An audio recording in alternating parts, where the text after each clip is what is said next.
Hi, I'm Todd Nauck. Welcome to my YouTube channel. So today's art video is part 2 of a 2-part illustration I did for AIPT's X-MenMonday, their weekly feature where they spotlight news and interviews and articles regarding the X-Men, and this week they interviewed me. And the link to that interview and article is in the video description below. So hopefully you had a chance to see part 1, which was the line art, pencil sketch, and inked line art video. That's still here on my channel, so you can check it out at any time.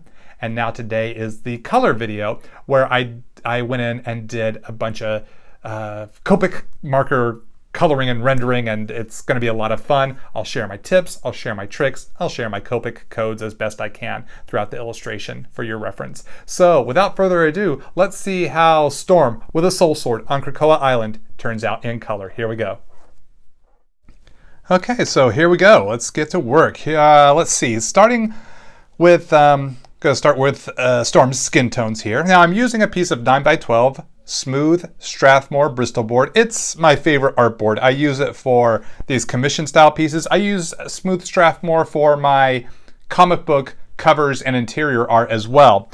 I like the smooth texture. I like the way that the pens and the markers flow and move across it. So it's just a really great board that I've been using for as long as I can remember. So I highly recommend checking out this art board. It's fairly easy to get. Just look up Strathmore smooth Bristol board. So I'm going to start sculpting in the shapes and planes of the face, the angles of the face, keeping in mind, again, always keeping in mind that light source kind of coming from above, from the sky, as well as from the lightning bolt / Soulsword.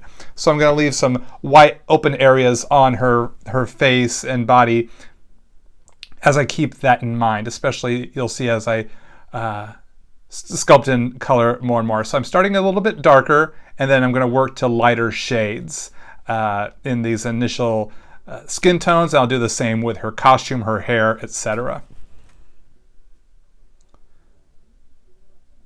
All right, so just adding some touches here. Now, with Storm's current costume, it's a full-length costume, but with her original costume, it was more of kind of a two-piece style.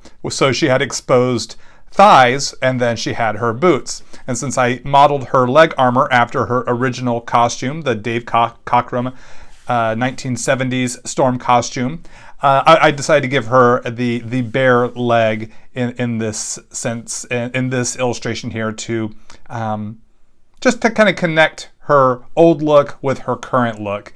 And I like the asymmetry of it as well.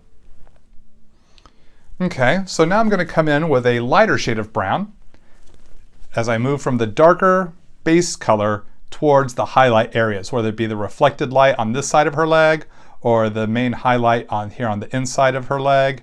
These are the things I'm going to think about, and the shapes I'm going to want to sculpt with color, thinking of the roundedness of the thigh, the chest, the neck, the face. I'm going to always keeping in mind the angles of the face, the angles of the body, the shape of each element of her body, like forehead, cheek, bridge of the nose. These are the things I'm going to think about as I sculpt the color, working from, oftentimes I work dark from light. Sometimes I'll go from light to dark depending on the effect I want, but most of the times I find it's easier if I start dark and then just kind of work towards that highlight, work towards the lighter part of whatever element I'm rendering at the time. And like with her face, I'm going to leave a very stark white highlight on the left-hand side of her face as to have the highlight from the lightning bolt coming down to her soul sword.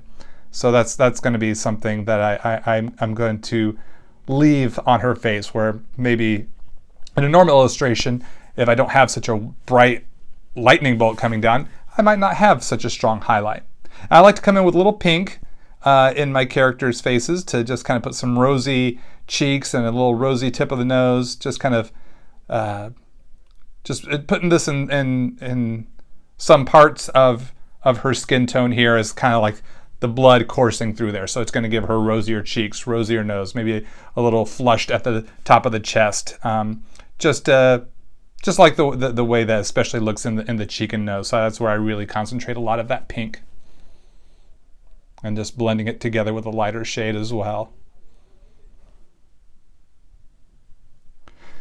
So I find using the lighter shade of whatever colors I'm working on, like here with our skin tone, using the lightest shade of color as my blending tool. I know Copic makes a colorless blender.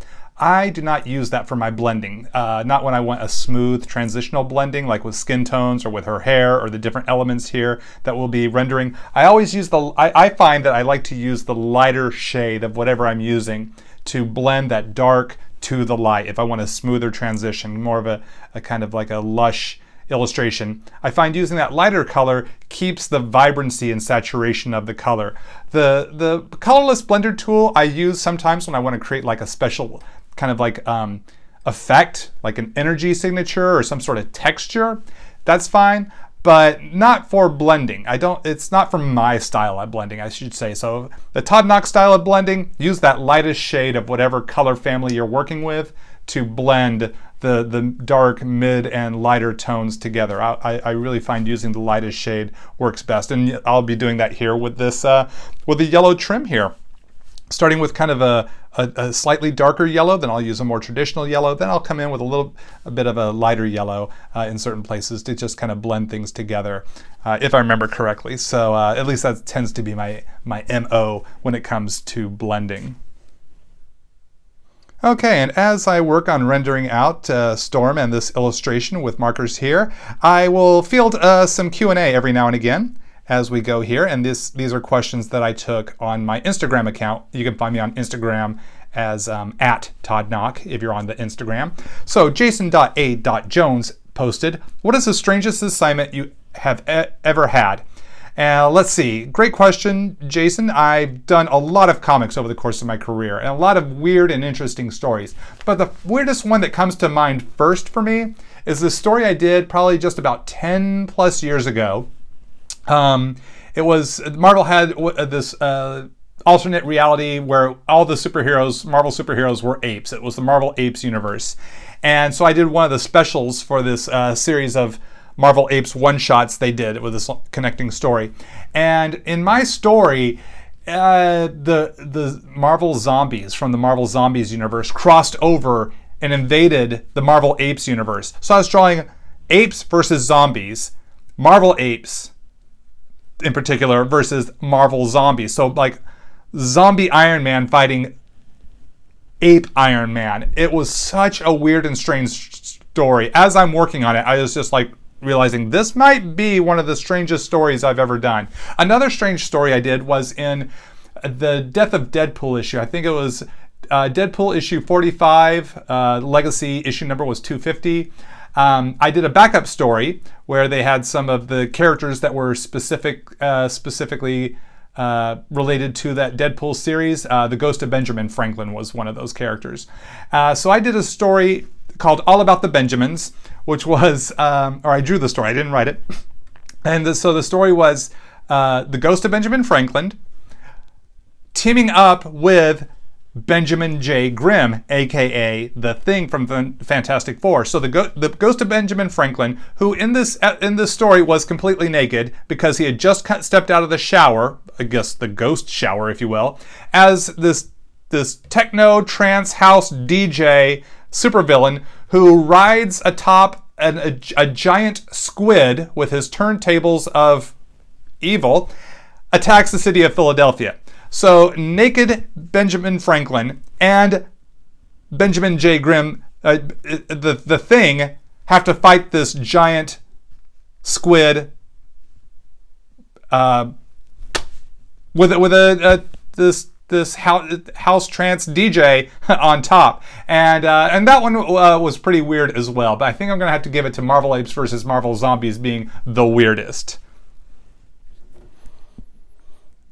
Okay, so now as I wrap up the initial yellow trim here on Storm's uniform, the skin tones have had some time to dry. And as I look at what's, how the first round of skin tone is dried, I decided I want to come in and just kind of darken up certain areas, some of the areas further away from the light, just for a little more contrast, a little more saturation in the skin tone. So using those same colors I used at the beginning of the video to just to kind of go over and bring in a bit more color, a bit more saturation in certain elements, certain parts here on Storm, just for a deeper skin tone. Okay, another question here from, let's see, Love to Draw Stuff on Instagram. Who was the first superhero you drew for Marvel? So my very first paid published work was for Marvel for their humor comic book What The, and that was an X-Men gag that ran back in 1992 when I was still a young guy in art school. So my first characters I drew for Marvel were X-Men. That would be Wolverine, Gambit, Colossus, Rogue, Iceman, Cable, Boom Boom, and Cannonball. Those were the first characters that I drew for the first assignment that I ever did for Marvel when I was so young, and that was a real thrill, especially being such a big X-Men fan as I am. All right, so another question here from Instagram. Sebastian Ocampo 25 posted, when did you get your first comic book and which one was it? I started reading comic books at age 13, and I started with a 3-pack of comics that I picked up at a department store. It was Secret Wars issues 7, 8, and 9. It was the middle. I started the second half of the story as the beginning of my story, of the story I was reading. I didn't have access to the first 6 issues of Secret Wars, so I started with issues 7, 8, and 9. 8 being the highly sought after first appearance of Spider-Man's black costume, which I didn't know that was a pivotal issue at the time. And so that's where it started for me, and I loved it. It was so much fun seeing all these, I got so many of the big name Marvel characters in one book. You had the Avengers and the X-Men and Spider-Man and Fantastic Four versus Doctor Doom and the Wrecking Crew and the Lizard and Dr. Octopus and Galactus. So it was so much fun, and Mike Zeck's art was great in that. So I had first learned about the Marvel Superhero Secret Wars by the action figures. And they, at the Target store that we were shopping at, they had the 3-packs of comics nearby. And when I made the recognition that, oh wait, these action figures are from this comic book, I really started to get interested. And since I was already interested in learning more about the X-Men because of the Spider-Man and His Amazing Friends cartoon that guest starred the X-Men in 3 different episodes, I recognized the guy with the claws and the guy that shoots lasers from his eyes. And it's like, I can get this and I'll start to learn more about who these characters are, and so that really excited me. But the first comic that I started collecting regularly was Uncanny X-Men. So, like I said, big X-Men fan. And that's kind of where it really started for me. All right, we have a question from The Geek Ugg. The Geek Ugg posted, what's the best advice you can give young artists who are struggling with their work and thinking they'll never get any better?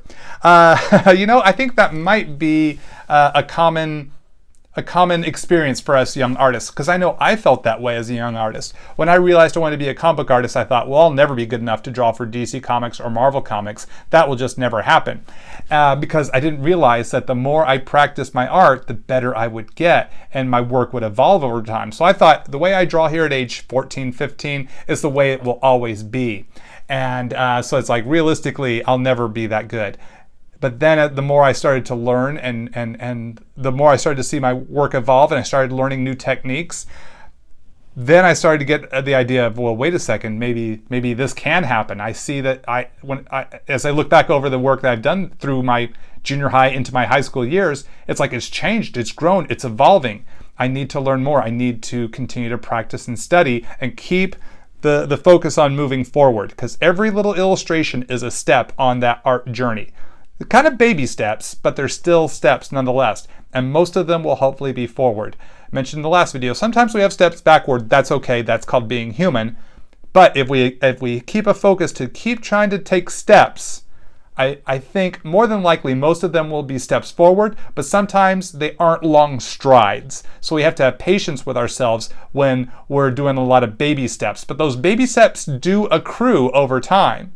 We can't always expect them to be these long, super long strides. We can't expect to be like marathon runners that are just blazing ahead every moment of every illustration of our entire life. Sometimes there's just small growth. Sometimes we have big jumps in growth, but we have to be okay with the small jumps, because any jump, any step, in my opinion, is a step towards growth, ideally, as long as we kind of keep that mindset of keep moving forward, keep trying to move, I should say. Keep trying to move, and I bet you more than likely those steps will be forward. And hopefully the young artists in your life will continue to see how they're, one, will continue to draw and enjoy themselves, and through that they will find the fun of overcoming challenges, much like playing a video game. I often think of art as like playing a video game. And sometimes we encounter challenges with our art, like we encounter challenges in the video game, but we don't give up on the video game because we encounter a challenge. That's the fun of it. You have to defeat the challenge to move to that next level. That's the fun of it. That's solving the puzzle. That's the same for me with art. When there's something that's difficult to draw, I have to put some time into it, some research, some reference, some practice, learning to break down the shapes and keep trying and trying and trying to where I get to the point where I can overcome that challenge, then move on to the next challenge, so that my work is always evolving, always growing. Even if it's just slowly growing, slowly evolving, it still is. And sometimes you don't realize how much you've grown and evolved. You don't know how far you've gotten down the road. You don't know how far you've gotten down into that video game of art until you look back and look at, wow, look at all those checkpoints that in my art. You know, you flip through your sketchbook and like every 20 pages is like a checkpoint, and it's like, okay, I'm moving along. Things are moving in my art. There is progression of some sort. And but the main thing I say is, that's why I always say keep on drawing, keep having fun, because I believe if we're seeking to have fun, we're more than likely going to have a better experience in overcoming those challenges. Not to say it's always perfect, not to say that we overcome the challenges easily every time. That's not what I'm saying at all. But we're more than likely willing to stick through it and try to level up to that next level, so that we can keep going further in our journey as we play along with our art. I hope that helps. So as you might have noticed here, as I've worked on Storm's costume, I've been using these neutral grays, starting with a darker neutral gray as I start to sculpt in the color near the black sections of her costume, which I addressed as to, you know, how I light the figure work with line art in the previous video. Now I'm using the line art as a guide for the color. So the black blends to a darker gray, and then from that darker gray I blend to a lighter gray. And from that lighter gray I might even go to an even lighter gray in certain points depending on where I'm leaving stuff for highlight. Now because of her shiny, or because I saw her uniform as kind of the shiny leathery kind of uniform, I've left this open line around the sides of her arms, her legs, down the side of her body. I'm leaving that as a really bright white highlight from the Lightning Bolt and Soulsword is my choice there. I think it frames Storm in a nice way. It gives us a little more eye candy instead of just all black and gray. That white in there gives us a little bit more a sense of the form and the lighting around her, and I thought it just looked kind of cool. And then with the armored parts of her design here, as I said in the first video, since she's taken up the Soulsword, the Eldritch armor starts to appear, just like it did for Ilyana, aka Magic, in her New Mutants days, and Kitty Pryde when she took up the Soulsword as well back in those early X-Men comics. That was the same sort of situation I wanted here for Storm. So I'm starting to craft my silver or shiny metal technique. And when something's kind of a silver, chrome, shiny sort of metal, I like to use some light blues, and then I'll be coming in with some grays. So I'm thinking about the light source, and then all these places where I have lines kind of reflecting the world around her, that's where I'm going to kind of pull some color from, using different shades of these light blues here. A really light blue as a kind of the base shade, then coming in with some darker blue just to kind of butt up right against those black reflective areas that I've inked into the armor. And then I'll be going over this in just a moment here with some light shades of cool gray to really kind of bring that silvery metally sort of look, kind of bring that home. Okay, so just adding some more of this blue through the bottom part of the leg where it's a little further away from the light source. Like running down the center of the leg, I like to put a heavier shadow there of the legs bent back towards the, bent in a way, I guess I should say. And then there's going to be more white on the top of her thigh there as where more light would be hitting it. So I always think, where is the light hitting? Where would there be more light? Where would there be less light? Less light, then I'll have more color and more gray. More light, especially on a shiny metal surface like this, going to have probably more white if that's the type of metal that I'm working towards. And then I'm going to use this B01 to start rendering out the lightning bolt. I want to have darker blue on the outsides of the lightning bolt, which then will blend with I'll come in with a lighter shade of light blue, blend towards the center of the lightning bolt, keeping the center of the lightning bolt with as much white as possible. So it's a nice bright white lightning bolt. And then these lightning bolt bolts, for lack of a better term, connect here to her Soulsword, which are also the Soulsword is also a light blue. So I'm going to utilize this this blue in the Soulsword. So like the lightning bolt and the Soulsword have become one. The both elements are a singular sort of weapon here. So Storm is able to utilize the lightning here with the magic of the Soulsword, I guess is what I'm trying to say. All right, another question from Instagram. D3 Postman posted, I've seen you at SDCC, that's San Diego Comic-Con, many times. Do you take time to wander about and gather things for your own collections? What do you fanboy on?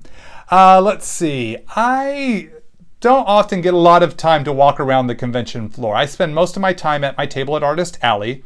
Some of the few times that I'm up and away from the table is when I have to go do a signing or an appearance at the Marvel booth, maybe an appearance on a panel. I do always make sure I pick up some art books from some of my friends, like Arthur Adams or Humberto Ramos. I like to pick up their art books each year if they have a new one out. So things like that, I enjoy stuff like that, art books. So I definitely fanboy out on art. Imagine that. If there's a certain action figure or a t-shirt that strikes my fancy, there's always I'm always open to snagging something like that. I like to stop by the Copic booth and pick up on stock up on some supplies, maybe some colors I don't have or some refills, bottles that I might need to refill my ink with. So it's nice that that the Copic representatives are there with a booth next to Artist Alley. So if I'm ever low on a certain color during the show, I can always grab something there on the show floor. So that's a real benefit.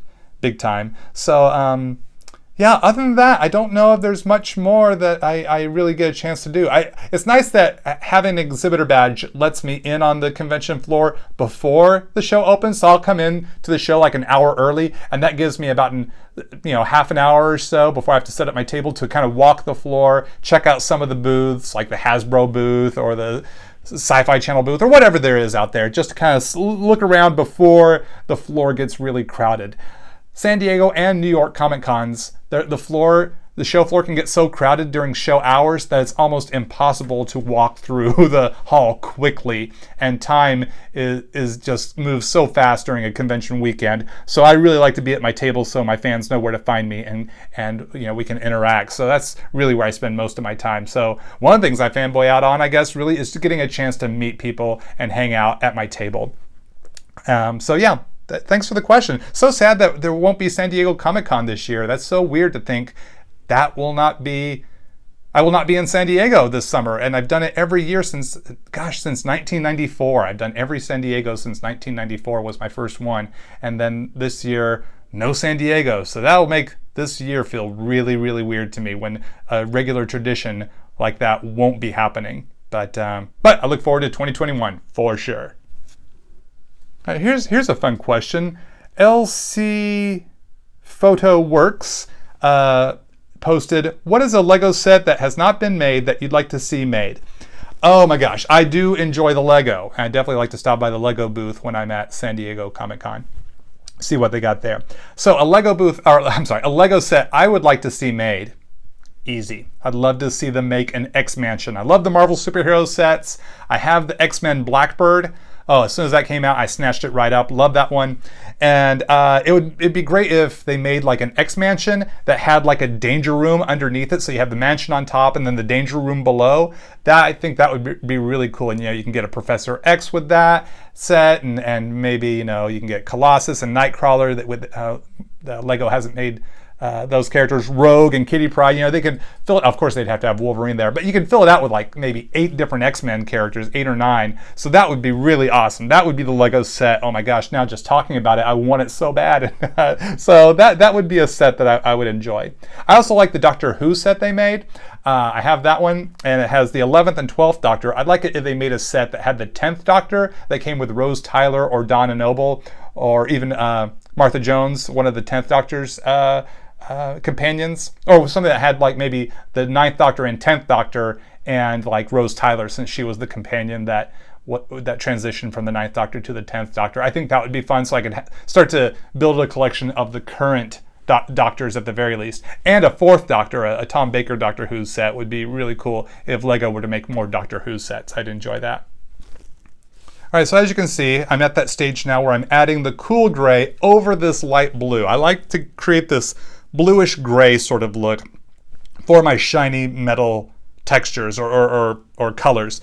You'll see me do this with like a Colossus illustration. This is the exact same technique I use when I'm rendering Colossus's metal form. So just coming in with these light shades of gray over, just right over the blue and butting it up right next to the white. So it pretty much is all the spots that are blue, I'm going to cover that up with a light shade of gray, and then maybe come in with another maybe slightly darker shade of gray right there at the sections that I have the line art as the shine are the things I'm going to consider, like I'm doing right here, right now. I'm coming in with that slightly darker grade to create that horizon line of the reflection of the environment around or near Storm. So I just kind of run this gray down and around and through each element, and the line art really kind of helps as a guide to show me this is where I want to add that darker gray. So it's transitioning from black to darkish grayish blue, and then to that lightish grayish blue, which I've already laid down. And I like a nice kind of hard cut from the cool gray, the darker cool gray, so we get a little bit harder of a line, not so smooth of a blended line. And I'm going to use the same shade of cool gray as my shadow color as I start to sculpt the shadows, the more realistic shadows here on Storm's skin and in the hair, in those darker parts, further recesses of her hair where not much light is getting to. I want that kind of grayish blue for her hair, but using the same shade of gray through her skin tone. So right back here, as you see right there in the hair, not much light is getting back there, so that's going to be a darker bluish gray. I can use a little bit of this through some of the parts of the yellow trim that are further from the light or are being overlapped or cutting a different angle. So I can just start running the cool gray through different portions here of Storm to develop that more realistic type of shadow, as opposed to using just darker color, darker brown for a shadow for her skin, darker yellow for a shadow of the trim. I like to come in with the cool grays as my shadow color. I just like the way it kind of really brings a little bit more of a reality to the shading, and also it kind of brings it makes it look a little more gritty and not quite such a bright candy colored sort of look to the art there. Not that I'm against a candy colored sort of look. I think that can be a great look at for certain types of illustrations, but for an illustration like this, I like the look of that cool gray shading. All right, so back to Instagram. We have a question here from Hrid Haveson. I hope I pronounced that correctly. Hrid posted, when did you start drawing? Golly, I started drawing as early as I can remember. So I say I started drawing around age 3. Scribbling in a circle, saying hamburger. And so I believe that one of the first drawings I did was a hamburger, which is just a big scribbled circle. But hey, you gotta start somewhere, right? I realized I wanted to be a comic book artist when I made my first homemade mini comic of my own character at age 14. So that was kind of a change in my art, a significant change in my art, I should say, was at age 14. Then at age 20, I guess age 21 was when I got my first paid published work, that Marvel What the one-pager with the X-Men that I mentioned earlier in this video. I was age 21 at that point. So that was kind of another major change when I started getting noticed by the publishers. Even though I wasn't breaking in full-time yet, I got my first paid published work. So that's kind of a benchmark when you're starting out as a young artist and you want to be a professional artist and get that first paid published work. It can really mean a lot. So I'm really thrilled that I can say my first paid published one was for Marvel and was the X-Men. So that's even though it was a spoof of the X-Men, it was still X-Men nonetheless. So that really was a thrill for me. It wouldn't be till another year and a half later, almost a year and a half later. I was 22, almost 23 when I got discovered by Rob Liefeld, creator of Deadpool, who was starting Image Comics. In year 2 of Image Comics, he hired me, discovered my work, hired me, and I came out to California to work in his studio to start my full-time career in comics. So those are kind of the benchmarks of what ages I was when I started drawing and where things kind of took a turn for me at different points in my life as I moved towards the achieving my dream of being a full-time comic book artist, something I'm very thankful that I get to do. Okay, now here's a really interesting question I was not expecting to show up when I opened up the Q&A line. Let's see. Emmeline DeCaro posted, "What is your favorite smell?" And I just thought that was such a unique question, I had to give it an answer. So for me, 2 of my favorite smells definitely tied into my youth. They say that smell is one of the greatest connections to our memories, and these 2 smells for sure to when I was a little kid, and that would be the scent of freshly mixed concrete, freshly poured concrete, and freshly installed carpet. Because you see, my father designed and built houses back in Texas, and so I would smell these smells quite frequently, especially when we'd move into a new house that my father had built. And I loved the kind of newness of life at that time, the kind of the new adventure of it all, discovering a new neighborhood, getting my new room, and how would that all be put together, and how would I put my toys up and stuff in my room. So those smells just really take me back to a time that are fond memories of growing up, fond memories of my father, and seeing his creativity and skill in designing and building houses. So whenever I smell those smells, golly, they take me right back to when I was a little kid, and I really enjoy that. So yeah, definitely not a question I was expecting to get, but I thought it'd be kind of a fun, unique one to answer. Okay, so now we're on to working on the backgrounds here. So as you see, as I've started the backgrounds on Krakoa the island, if you missed the first video, our background is Krakoa the mutant island, where the X-Men now live thanks to the current Dawn of X storyline.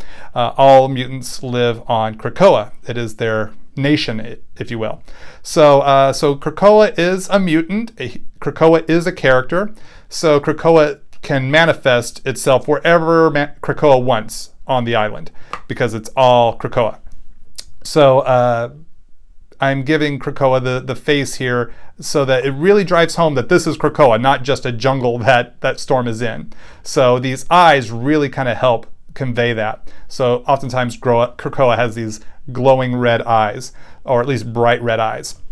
So I'm using this dark red first to kind of create this kind of horizon through the center to help kind of create a spherical, 3-dimensional sort of shape, and then coming in with other shades of red to kind of help round that out, considering highlight and lighting in that sense. So you have kind of that dark in the middle and then lighter on the bottom, and so I'm just looking to create kind of a rounded spherical shape inside the eyes, so it brings a little bit more 3-dimension and hopefully life to the eye. And then I'll go through here and we're going to render this out with all sorts of greens and oranges and pinks to create some grass, leaves, bushes, flowers, tree bark, of a sort of a natural look and maybe of an unnatural look, because this is a mutant island. I'm not going to get over the top with the colors here, creating like purple bushes, though I could. I don't think I chose to with this illustration here as I record this audio commentary. But just giving a little some other color choices, I guess is what I'm trying to say here. So it's just not all a bunch of green, but there will be a lot of green, but different shades of green as I create different layers and depth of the foreground, the middle ground, and the way background with that tree way in the back and the sky that's way back behind that. So you'll see me utilize several different shades of green and reusing other shades, some of those same shades of green, and putting color over other colors as I try to create new colors and different variations of color and saturation as I create these backgrounds. And backgrounds is something that we kind of have to develop a love for if we don't have a love for it initially. Oftentimes, especially when we're starting out as a young artist, we love to draw that main hero. We love to draw, Storm or Wolverine or Spider-Man or Batman or Superman, and we want to draw those characters because that's so much fun. But then when it comes to drawing the background, it's like, that's not as much fun. I don't want to draw a whole city behind them. I don't want to draw a whole jungle. But it kind of takes time to develop that sort of love for drawing backgrounds, to give the backgrounds the attention that they need to make it one cohesive image, so that the environment that the character is occupying is as believable as the character themselves. And what I find is, for me, that kind of really, I started to find that love as I went from just being an artist to being a visual storyteller. So an artist who's telling a story, because as a storyteller, I want to give attention not only to the main characters, but to everything that's going on in that story. So the backgrounds are going to be a critical part of that. It's like if you watched a movie and they were all acting on a green screen, then that would be boring. If you only saw the green screen. You want to see the characters in their environment, whether it's an actual environment they're in or if they drop in some sort of fantasy world over that green screen that they were standing on. So if they're standing on a blank area, that would not make for a very interesting movie. That would not make for an interesting story, because we want to create mood with not just the character, but with the backgrounds and with lighting and with camera angles and things like that. So that's kind of a way I kind of helped me find the love of drawing backgrounds, is thinking of it, I'm not just drawing it as an artist, I'm drawing it as a storyteller. And this background is important to my story. So that's kind of a mentality that kind of helped me kind of level up in finding the love of drawing backgrounds and really giving them the importance that they need in any given illustration at that time. Okay, so our next question comes from Tails_251. What equipment would you recommend to people as they get started in comic style art? Let's see, if you want to draw comics, many of the tools that I used in the line art video, the video prior to this one, really any pencil you can use. I recommend an HB lead pencil. That can be a regular wooden art pencil or a mechanical pencil, whatever you prefer.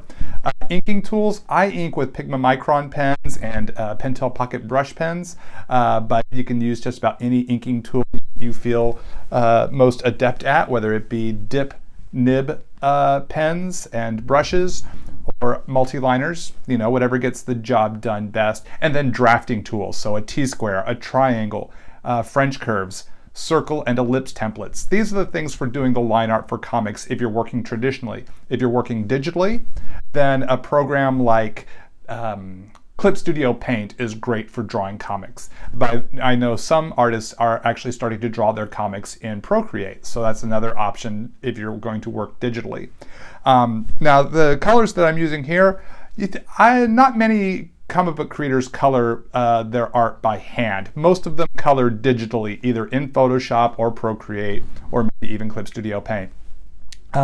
So you don't really have to have Copic markers to work in the industry. Now I know some artists have utilized Copic markers in their comic book pages that they would create, but it's not a common practice and not like 100% necessary. If it's a route you want to go to do the best, coolest work you can do, then, if you can find a way to make that work, then go for it. But it's not like required.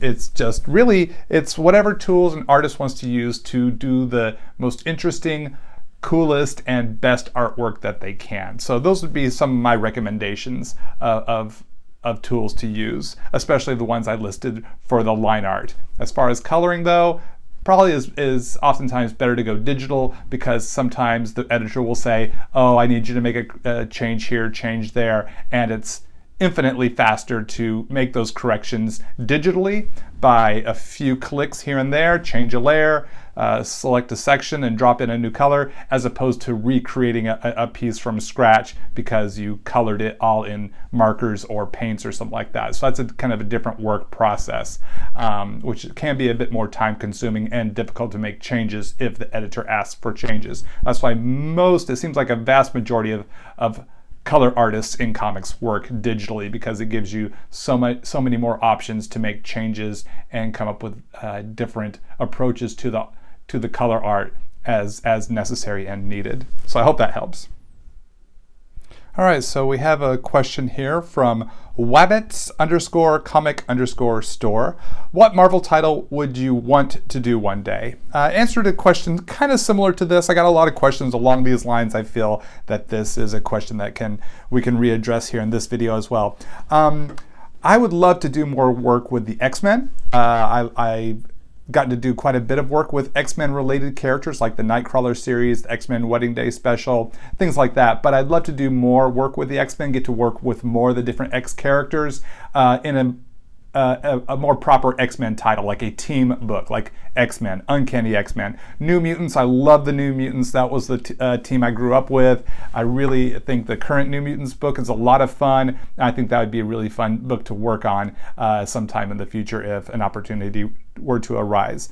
But I think Fantastic Four would be fun. Doing more work with Spider-Man is always a great pleasure because he's one of my all-time favorite characters. So I'm thankful for all the Spider-Man work I've done so far, and I hope to do more with Spider-Man and She-Hulk. I think if I were to go for a deeper cut, I would say She-Hulk. I think she's a real fun character, really fun visuals to work with, and I love her personality. So I think that'd be a really fun book to do at some point, would be a She-Hulk series. Okay, so we have a question here from Creative Ronnie.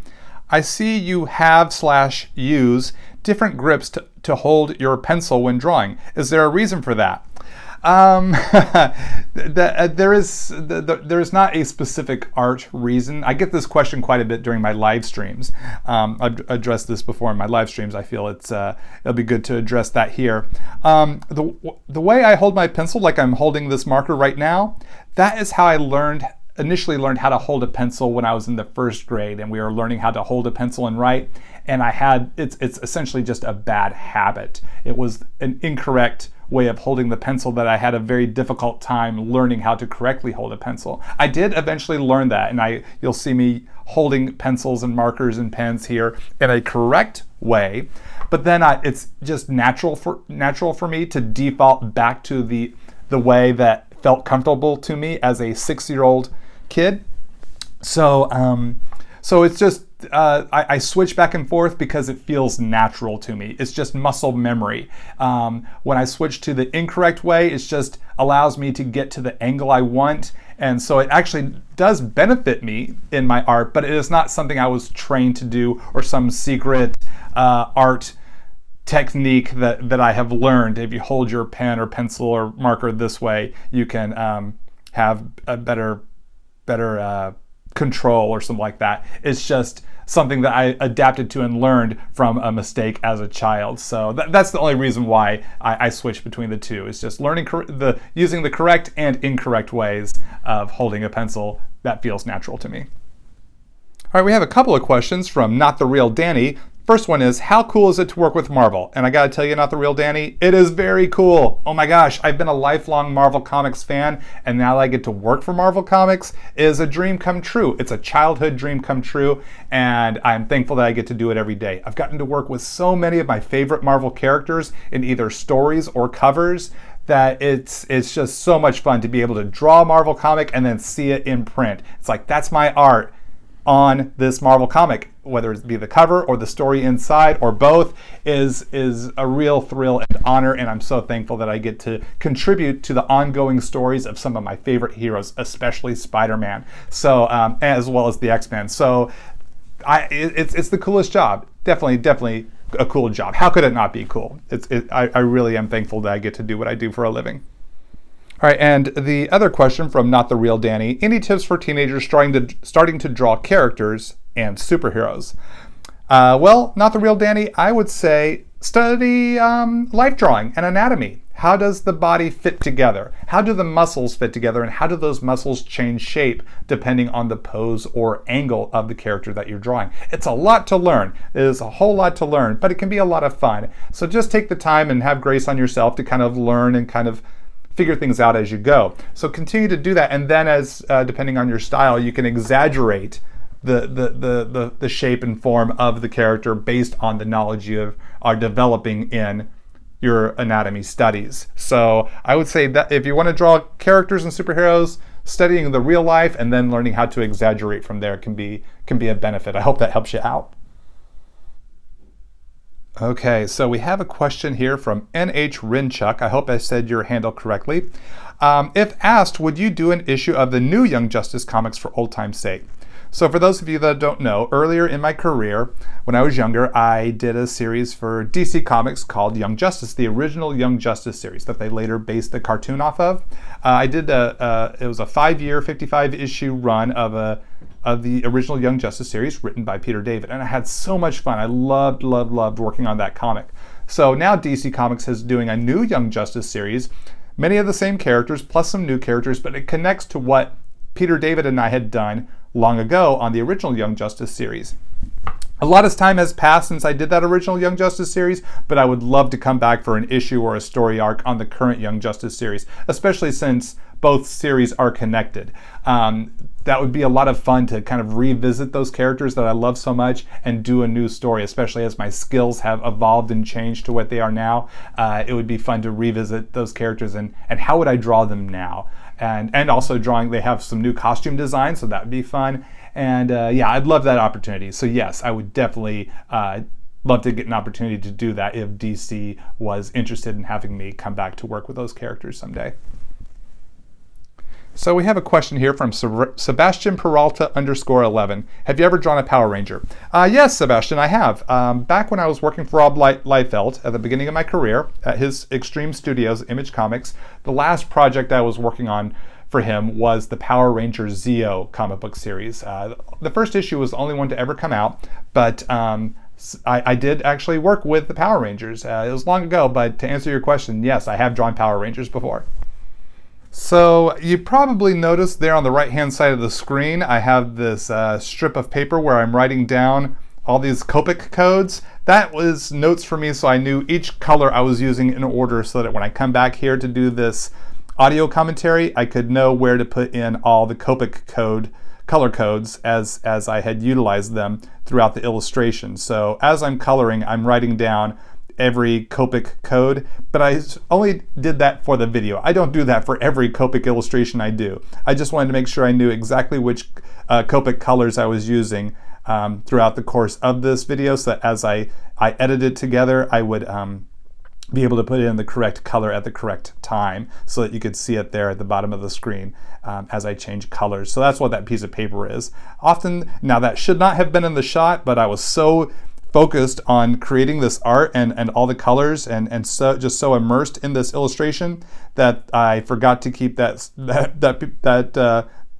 checklist sheet out of camera frame, so it kind of slipped in there. So if any of y'all are wondering what is that strip of paper there, those are just notes here for when it came time to edit the video.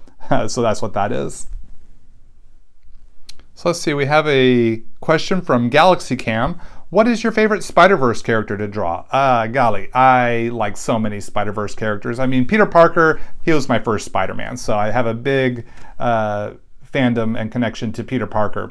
But you know, Miles Morales is awesome, Spider-Gwen is cool, Spider-Man Noir is a great character, but I gotta say, probably my number 2 is gonna be Spider-Ham. I was a huge Spider-Ham fan as a kid back in the day. I even had a subscription to the Spider-Ham comic book series. So I really like Spider-Ham. I've actually got a chance to draw Spider-Ham professionally. He made a guest appearance in the Deadpool Too Soon miniseries I did for Marvel. So I would probably say I'm a fairly big Spider-Ham fan. He ranks up there pretty high for me. So if it's someone outside of the Marvel 616 universe, I'm gonna say Spider-Ham is probably my top favorite that comes to mind. All right, here's an unexpected question, but I thought it might be fun to answer. Tanta Clinica posted, what's the tallest building you've been to the top in? And I'd say probably see one of the tallest ones that I can recall would probably be the Empire State Building in New York City. Love going to New York for New York Comic Con, and I love visiting the city, and I'll spend extra time there outside of the convention. I'll come in a few days early, leave a few days later, so I can actually visit the city and see my friends who live in New York City.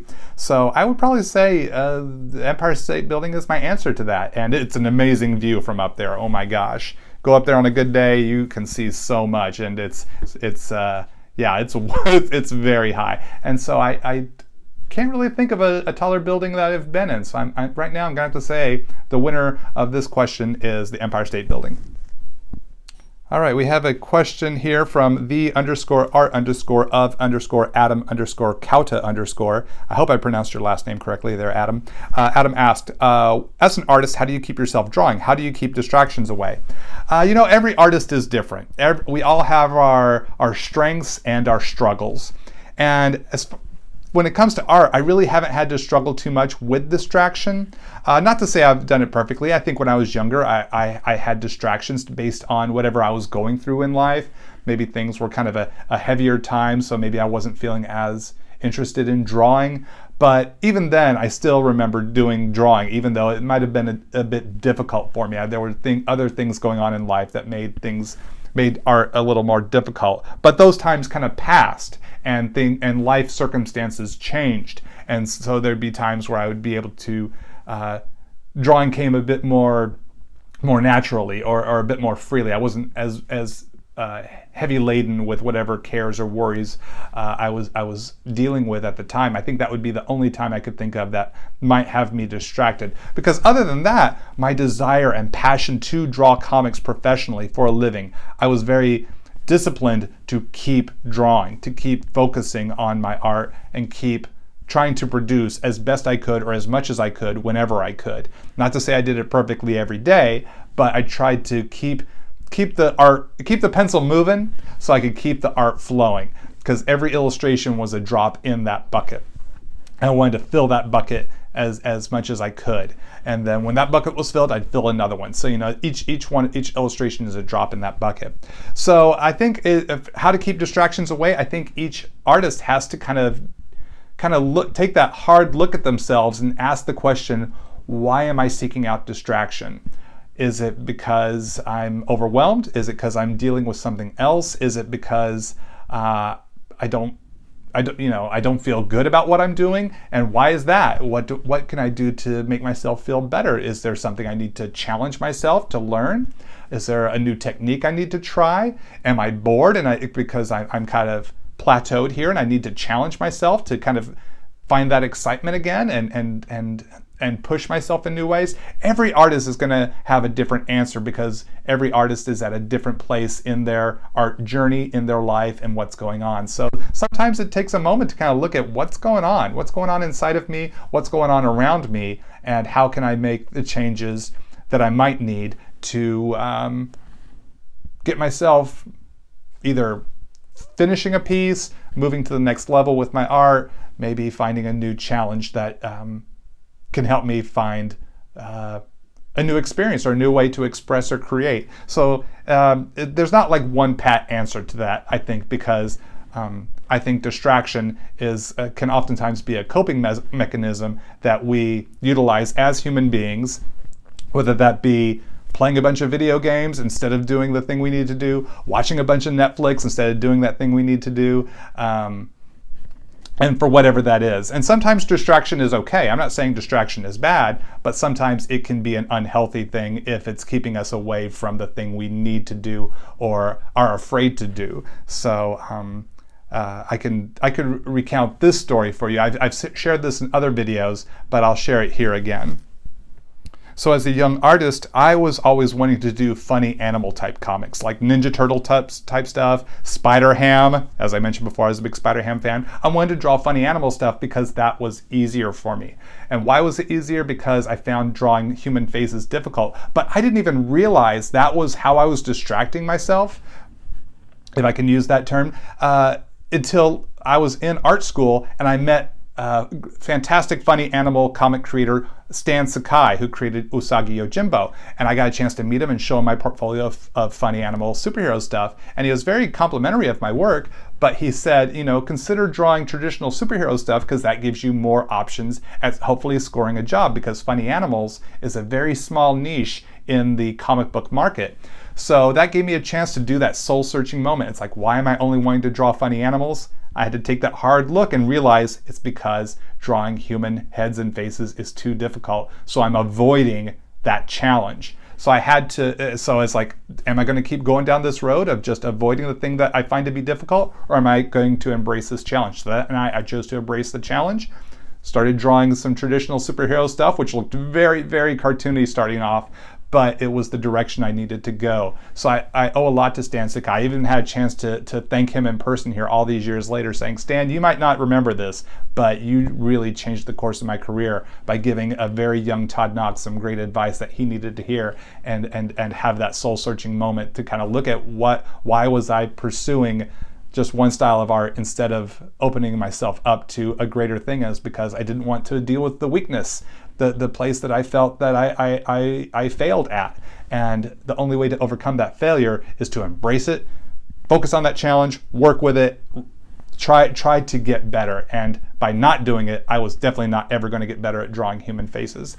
But once I started working at it, and being in art school really helped a lot, it helped me move to that next level. And I kind of lost the interest in doing funny animal stuff. Now I still like getting to draw a Spider-Ham or a Ninja Turtle every now and again, but doing solely funny animal stuff, I lost the interest. I was opened up to a greater world of superhero comics that allowed me to pursue the direction and path that I wanted to in the career that I wanted to be in, and I love it. I have so much fun getting to do what I do now. And if I can incorporate a funny animal in there, like Rocket Raccoon or Spider-Ham or a Ninja Turtle or even Usagi Yojimbo, then I'm going to relish that opportunity for sure. But that's kind of a way from my experience that I can share with you of how I had to take a hard look at myself. And that can be a very hard thing to do as humans, and can be very hard to see. But when we can take that moment and actually see what it is we're avoiding, we can now then take action steps to maybe embrace that challenge and find a way to level up. Hopefully this answer wasn't too wibbly wobbly, and you're able to glean some, hopefully, encouragement and tools to move forward with your art game and hopefully level up in some cool ways. So kind of piggybacking off of that question, Sergeant117 posted, with all the art you do on a daily basis, how do you overcome creative blocks? So there's a couple of ways I can approach this question. So the art that I do on a daily basis, when I'm doing my comic books with Marvel Comics, I'm working with a writer and my editors. So the group of us are able to kind of interact with each other, makes it very collaborative, and that can keep things really fresh. And it's really fun to do that, to create these stories with my writers and editors that I work with. And if I'm working on a cover, then I'm working more closely with the editor, and so they'll come in with their ideas and I can share my ideas, and we can kind of craft a really cool idea for the cover. So that helps keep things really fresh. But if I'm doing like a side project or just personal stuff, if I'm in between projects and I'm working on different other types of art for fun, then sometimes, maybe I might hit a creative block. And some of the things I do when I reach creative blocks, I actually address this in a frequently asked question video here on my channel, and you can check that out in its own playlist here on my channel. But I'll give you the Clip Note version here is, I'll kind of do a personal inventory. 1, how am I doing physically? Do I need to eat? Do I need to get some good rest? Do I need to get some exercise? So I check those things. What's going on in the other parts of my life? How are things going with, relationally or mentally, emotionally? How am I feeling there? Are there things that are stressing me, like responsibilities of life, like paying bills or taxes, things like that? Do I need to deal with that sort of stuff? Is that kind of, are those kind of eating up some of the bandwidth of my mind, that program running in the back that's eating up all the bandwidth, so I'm not able to be as creative as I might want? And then lastly, do I need to challenge myself? Have I reached a plateau and I need to try something new to challenge my brain because I need to level up in some way by doing something I'm not used to doing, like when I took on digital art. Was very difficult and frustrating at first, but there was a lot I needed to learn. But in learning that, it was expanding my brain. I needed to have that expansion. And the only way to do that is to face challenges, because it stretches those muscles, much like when we work out. If you hit a plateau in your workout, it's like, I'm not building muscle mass. Well, you got to try a new technique. You got to try a new exercise. You got to try a new activity so that the muscles are working in new ways, so that they can start to grow in new ways. Kind of along those lines. So I'm sure there are far more or there are other ways to address creative block, but those are some of the 3 key ones that I start with. And so hopefully that can be a help to you in overcoming artist block. Okay, now back to the art here. This can be a really fun aspect of doing an illustration like this. Is coming in with a white gel pen. I'm using the Uniball Signa white gel pen, and I really like the flow of ink from this one here. This is a pen I actually discovered at the art supply store. I was going through the art supply store, I came across these pens. I was like, wonder what these are like. Kind of picked up a few, brought them home, started testing them out, and found that I really liked them. So adding just little tiny shines here into the armor, over the kind of some of the black areas there, kind of just these brighter highlights can be a lot of fun. Adding some extra white details around the bolts of the lightning bolt, as I had done earlier there, adding some highlight to the seams in Storm's armor. Is a great opportunity to use some of the white gel pen here, just to give a little bit more eye candy. There's just a few more details. I want to be careful not to overdo it, but some small little details here can be a lot of fun, just to kind of, like I said, give a little more eye candy. Take a little step back, take a look at what I've done. Are there any other places I might want to add some white highlights? Her white hair, I can add a few strands here and there, just to give just a little bit more dimension here. Maybe a few strands coming over her face here, as it kind of creates a gradation from a few strands to the big bulk shape of her hair there. So it just gives a little bit extra detail. It can be a lot of fun. All right, so we have a question here from Tari Owe, artist, and Tari posted, do you prefer working from a full script, or do you like working the Marvel way? So a full script is when the writer writes every page, every panel of the page, describes every panel, and writes the full dialogue and captions. I get all the exact dialogue that the characters will be saying, or any narration that happens in the caption boxes. So I know I'm given tons of information that from there I can tell the story visually, which is really great. Kind of makes my job a little easier, because I know what they're going to say, but I still get to be creative in how I put the page together. And sometimes if I feel like these 2 panels could be one big panel, or I could break this one panel into like 2 or 3 smaller panels for the pacing of the story, then I can discuss that with the writer and editors, and we can see what is a good approach. And most of the times when I come up with these creative ideas, the editors and writers are like, yeah, that sounds cool. If you can make it happen, go for it. So always staying in communication with my creative team is the way to go there. Now, working the Marvel way, that's a little bit different. It's a nickname for the way that Stan Lee and Jack Kirby did comics back in the 60s. Stan would come up with an idea and a kind of a loose plot of what the story would be, kind of breaking it down a few pages at a time, like this is how many pages for this scene, and this is kind of what's happening in that scene.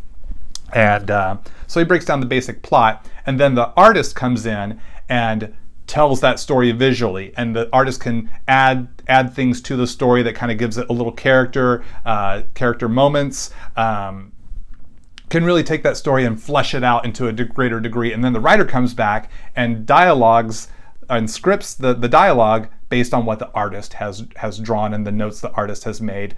And I've worked that way on the first half of my Young Justice series. Peter David wrote like that. I've worked with a number of other writers in that way. Most notably, Chris Claremont wrote the Nightcrawler series we did together in the Marvel way. So I was getting these really, these basic plots for each issue of Nightcrawler, and then my editor kept pushing me to say, go further with what Chris has given you. Go further, go crazier with it. Take the knowledge that you have of Nightcrawler and his history in the X-Men and his relationship with the other X-Men like Storm or Wolverine. You know these characters because you grew up reading Chris Claremont comics. So take that and give us more. Go crazier with the stories. Flesh it out. whatever it needs to look cool. So getting that freedom is like, really, I can have that level of freedom to just go crazy with a legendary writer's plot here. And they kept pushing me to go further with it. And I learned a lot in doing that. And I loved it. I was like, wow, I have so much more creative freedom than I realized I could have. I'm going to take this, I'm going to keep running with it. And working with Chris on that was so much fun. And the editor, they were very complimentary of the work I did. And I learned a lot in working that way, and learned how to be an even better storyteller, better visual storyteller. It's like I'm not limited to just what Chris has written on the page. I have the freedom to add more to it, as long as we're still moving the story forward in the direction it needs to go. But I can take Nightcrawler and put it, and take the situation he's in, and how would he express? How would he move? How would he emote? I can have some say in that, and then I would submit my layouts and the notes and to Chris and to my editor, and they would say works good, or try this. We would really craft the book based on the work that we're doing at each stage, and it made it a lot of fun and really pushed my boundaries as a storyteller, and I'm very thankful for that opportunity, and I utilize that in the projects going forward. To really allow myself to be as creative as possible. So I like working both ways. They're both a lot of fun, just because they're two different experiences. And I'm thankful for the writers that I've gotten to work with. The writers I've worked with over the course of my career are amazing people and amazing creators, and it's been such a great experience. So one over the other. They're both a lot of fun, but I'd probably say I prefer the Marvel way because it does challenge me to an even deeper degree. So I would probably say it challenges me to be to be creative in a way that is a way that allows me to grow. I guess grow and think of things in a new or different way, and really take ownership of the story, or co-ownership, I should say. The ownership, not just of the art, but the co-ownership of telling the story, and having even more input into it, and seeing what the writer and I can develop by bouncing ideas back and forth. Okay, so we're just going to add a few more details here to start to wrap this piece up. Thank you so much for joining me for this 2-part video series. I hope you had fun with me. I know I had a lot of fun, and thanks for all the questions that people submitted on Instagram. Feel free to follow me on any of my social media. They're all listed in the video description below. If you like this video, please leave me a thumbs up. And if you have a comment, please leave that in the comment section as well. If you just discovered my channel, feel free to subscribe so you don't miss out on future art videos and art live streams. I try to do as regularly as possible.